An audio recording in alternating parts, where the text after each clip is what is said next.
On a 278 salariés avec un turnover extrêmement faible. On a une très grande fidélité au magasin. On a même des grands carriéristes, on a des gens qui sont là depuis le début, en l'occurrence jusqu'à 35 ans de société. Donc le turnover faible fait que effectivement la pyramide des âges fait qu'on a beaucoup de gens concernés. À l'exemple d'une journée comme aujourd'hui, je crois qu'il y a 17 personnes qui recherchent une information. Une formation qui est nécessaire, c'est une formation qui est indispensable. On les accompagne dans toutes leurs questions, qui sont souvent particulièrement nombreuses. Et tout au départ, c'est lié à des doutes ou à un manque d'information ou une surinformation, parce qu'Internet les dirige parfois très mal. Et on passe de je peux partir à la retraite à je peux pas partir, et l'inverse parfois. Alors, je suis venue pour 3 raisons. Tout d'abord, en tant que responsable ressources humaines, dans le fait que je suis amenée à renseigner les salariés. D'autre part, je suis venue pour moi parce que j'ai 57 ans et c'est une étape qui va bientôt arriver. Et puis, je suis venue aussi pour mon époux qui a 61 ans, qui est en invalidité et qui va partir à la retraite à 62 ans.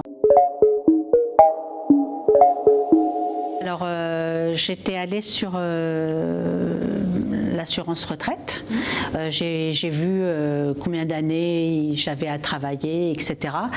Mais c'était pas très clair. On est tout seul face à tous ces chiffres. On est un peu perdu. Et donc, cette réunion permet de répondre à des questions par rapport au nombre d'enfants, au nombre de trimestres par enfant, à l'invalidité, aux périodes de chômage. Voilà. Ce qui m'a plu le plus dans cette formation, c'est qu'elle est accessible à tout le monde, compréhensible aussi par tout le monde, même s'il y a l'utilisation de mots qu'on n'est pas tous initiés à connaître, mais ça met quand même en lumière le fait que une retraite, ça se prépare, pour pas être étonné au moment le jour venu, quoi. Là, il va y avoir une avalanche de questions, donc le service RH va être extrêmement sollicité, juste pour parfois remettre un petit peu en ordre tout ce qui a été dit. Et puis après, les documents vont arriver, les vrais documents, et là, ils auront aussi la possibilité d'aller voir au service ressources humaines comment je le remplis et jusqu'à quelle photocopie je dois faire. Apprenez-moi à scanner, et c'est des détails, mais qui sont très importants. La retraite fait partie de ces démarches administratives. Et donc moi, j'oriente les salariés vers France Service ou vers la CARSAT selon le type de questions qu'ils ont et où ils en sont dans leur démarche. Parce que France Service permet quand même déjà de faire un certain nombre de démarches préalables. Voilà.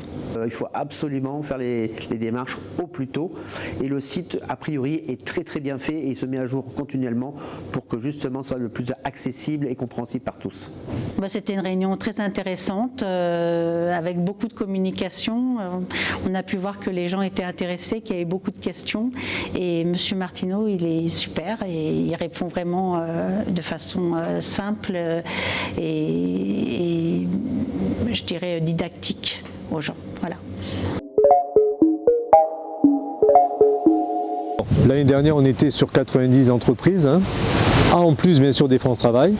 Et c'est vrai qu'on a vocation à développer la partie entreprise pour se rapprocher des salariés qui cotisent et qui ont besoin d'être informés bien avant la date du départ et qui parfois n'ont pas été reçus ou pas encore par nos services en agence retraite.